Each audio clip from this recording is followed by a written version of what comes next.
Hello student, और आज हम स्टार्ट करते हैं स्टैटिस्टिक्स। ओके, तो मैं आपको एक स्टोरी सुनाती हूँ। तो स्टोरी ये है कि एक गोपाल नाम का लड़का है। ओके, ही इज गोपाल, और वो कुछ सर्वे करना चाहता है। तो जैसे कि देन व्हाट, वो क्या करेगा, वो सर्वे करना चाहता है तो अपने क्वेश्चंस लोगों को पूछेगा। ओके, सो हमारे पास ये ग्रुप ऑफ पीपल है। Okay, so many some people है यहाँ पे। तो वो क्या करेगा, उनको कुछ क्वेश्चन पूछेगा। ओके, अपने सर्वे के बारे में। तो सर्वे ऐसा है कि आपने देखा होगा कि कभी हमारे घर पर कुछ कंपनी के लोग आते हैं और वो पूछते हैं कि आप कौन सा वॉशिंग पाउडर यूज करते हैं। वो तो वो वॉशिंग पाउडर वाली कंपनी रहती है, उनकी तरफ से लोग आते हैं, वो आकर हमें पूछते हैं। वो क्यों पूछते हैं कि वो जानना चाहते हैं कि हम क्या यूज कर रहे हैं, मोस्ट ऑफ द लोग क्या यूज कर रहे हैं। और वो डेटा कलेक्ट करते हैं कि लोग क्या यूज कर रहे हैं हमारे प्रोडक्ट की, किस कौन से दूसरे प्रोडक्ट के साथ कंपटीशन, ये जानने के लिए, वो ये इंटरप्रेट करने के लिए हमसे क्वेश्चंस पूछते हैं और हमारा डेटा लेते हैं। तो वैसे ही गोपाल है, एक कंपनी की तरफ से वो लोगों को पूछ रहा है। तो वो क्या कर रहा है, लोगों को क्वेश्चंस पूछ रहा है। ओके, एंड क्या कर रहा है, वो इंफॉर्मेशन कलेक्ट कर रहा है। ओके, तो उसके पास कुछ इंफॉर्मेशन हो गई। ओके, तो वो इंफॉर्मेशन को, वो रॉ इंफॉर्मेशन है। ओके, रॉ डेटा है उसके पास। तो वो क्या करेगा, डेटा को एक अच्छी तरह से रिप्रेजेंट करेगा। तो रिप्रेजेंट करने के लिए वो डेटा को कुछ रोज एंड कॉलम्स में अलग अलग फैक्टर के साथ लिखेगा। तो ऐसा भी हो सकता है, he can make some graph, कि उसके पास इजीली अवेलेबल रहे, इजीली वो इंटरप्रेट कर सके रिजल्ट। ओके, तो आपको ग्राफ में भी पता है कि ग्राफ रहता है, बार ग्राफ होता है, पाई चार्ट्स होता है। ओके, पिक्चरल रिप्रेजेंटेशन के लिए। ओके, तो फिर वो उसने उसको क्वेश्चन करके उसने इंफॉर्मेशन निकाली, उसको डेटा मिला। ओके, दिन फिर वो कंक्लूजन निकालने के लिए क्या करेगा, वो डेटा का क्या करेगा, वो एनालिसिस करेगा, राइट ना। सो फिर क्या करेगा, इंफॉर्मेशन मिलने के बाद डेटा के साथ वो एनालिसिस करेगा। ओके, देन एनालिसिस के बाद क्या, वो इंटरप्रेट करेगा वो। ओके, तो यही, और उसको एक कंक्लूजन मिल जाएगा क्या, this is the good. Okay, उसका सर्वे का जो भी वो करना चाहता था वो उसका कंप्लीट हो जाएगा, उसको कुछ समझ में आ जाएगा। ओके, तो ये थी हमारी स्टोरी स्टैटिस्टिक्स की। इसको कहा जाता है स्टैटिस्टिक्स। तो देखो हमने भी कौन से वर्ड यूज किए। हमने क्या किया, यहाँ पे क्वेश्चंस वगैरह पूछ के कलेक्शन ऑफ डेटा किया, राइट ना। हमने क्या किया, कलेक्शन किया, देन उसको क्या किया, कलेक्शन हो गया। ओके, देन क्या हो गया, देन एनालिसिस हुआ, देन क्या हुआ, इंटरप्रिटेशन हुआ। तो देखो स्टैटिस्टिक्स क्या है, स्टैटिस्टिक्स है, it is a branch of mathematics. Okay, statistic is branch of mathematics. Okay, आप ब्रांच ऑफ मैथ्स बोल सकते हो। What, which deals with, okay, which deals with what, deals with the collection of, which deals with what, collection, analysis, and interpretation of numerical data। किस कौन सा data है ये, numerical data. Okay, okay, so what is the statistics? Statistics is it is a branch of mathematics which deals with collection, analysis and interpretation of the numerical data.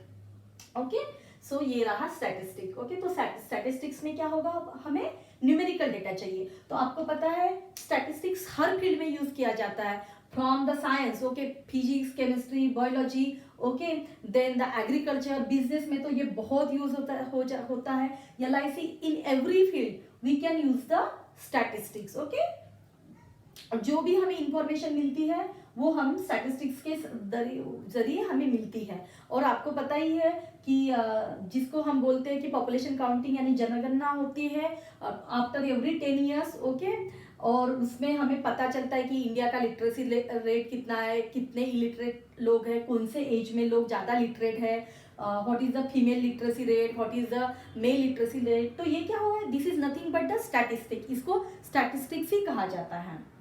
तो देखो आपने statistics 9th standard में भी पढ़ा है, आपने कुछ concept भी पढ़ा है। ओके, तो आपने पढ़ा है कि डेटा होता है जो 2 टाइप्स का होता है, ग्रुप डेटा होता है, अनग्रुप डेटा होता है, आपने ये पढ़ा है। फिर उसमें आपने मीन पढ़ा है, मोड पढ़ा है, एंड देन मीडियन पढ़ा है। That are the things we have studied. Okay, तो ये क्या है, दीज आर व्हाट इसको कहा जाता है, these are mean, median and mode. These are what? These are the measures of central tendency. ये आपने 9th स्टैंडर्ड में ऑलरेडी पता है, ऑलरेडी पढ़ा हुआ है. So what? Measures of central tendency. Measures of central tendency. Okay, तो क्या देखे हमने measures of central tendency? Mean होता है, मोड होता है, या मीडियन लिख लो, एंड व्हाट? मोड होता है. ओके, सो देखते हैं मेजर्स ऑफ सेंट्रल टेंडेंसी क्या होता है. मैं आपको इसका मीनिंग समझाती हूँ और ये मेजर्स कैसे काम करते हैं ये बताती हूँ. तो देखो, अगर मैं बोल रही हूँ कि मैंने एक कंपनी में सर्वे किया और वहां पे देखा मैंने कि वहां उस कंपनी में काम करने वाले लोगों का एज क्या है. ओके, तो मैंने जब सर्वे किया तो मुझे समझ में आया कि वहां पे मोस्टली 30 to 35 एज ग्रुप वाले लोग ज्यादा है. ओके, और उसमें भी 32 एज ग्रुप, 32 एज है उसके बहुत सारे लोग हैं. ओके, तो इसको क्या कहा जाता है? हमारा जो डेटा है what it is clustering. Okay, it is towards this value. Okay, क्या कहा जाता है इसको? It clusters near a specific number. Okay, and that number is 32 here. Okay, in this range it is cluster but it clusters near a specific number. Okay, मतलब mostly जो है ज्यादा है वो इस एज ग्रुप में है. Okay, so it is what? Cluster near a specific number. Okay, specific number, तो उसको कहा जाता है सेंट्रल टेंडेंसी. ओके, तो वो क्या हो गई? टेंडेंसी हो गई कि वहां पे इस एज ग्रुप के लोग ज्यादा है, तो वो है central tendency because it is lying towards that center. Okay, तो ये फाइंड आउट करने के लिए हमारे पास मेजर्स है. Okay, so that measures of what? These measures are for the ungroup data, mean, median and mode. देखो, अभी एक मैं एग्जांपल लेके आपको समझाती हूँ कि मीन. ओके, हमें पता है मीन, हमने पहले भी पढ़ा है. मीन क्या होता है? एवरेज होता है. ओके, तो हम देखते हैं कि मैं एक क्वेश्चन लेके आपको समझाती हूँ. तो देखो, मेरे पास एक डेटा है. ओके, एंड उसके ऑब्जर्वेशंस है. सो observations means what?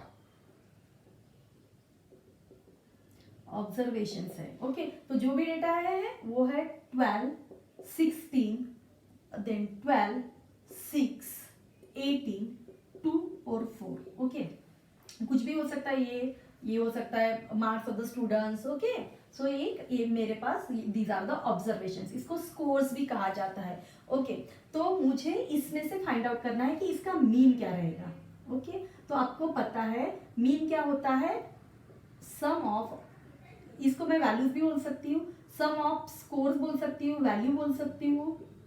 Okay, divide sum of score या वैल्यू लिखा मैंने, डिवाइडेड बाय टोटल और टोटल नंबर ऑफ स्कोर.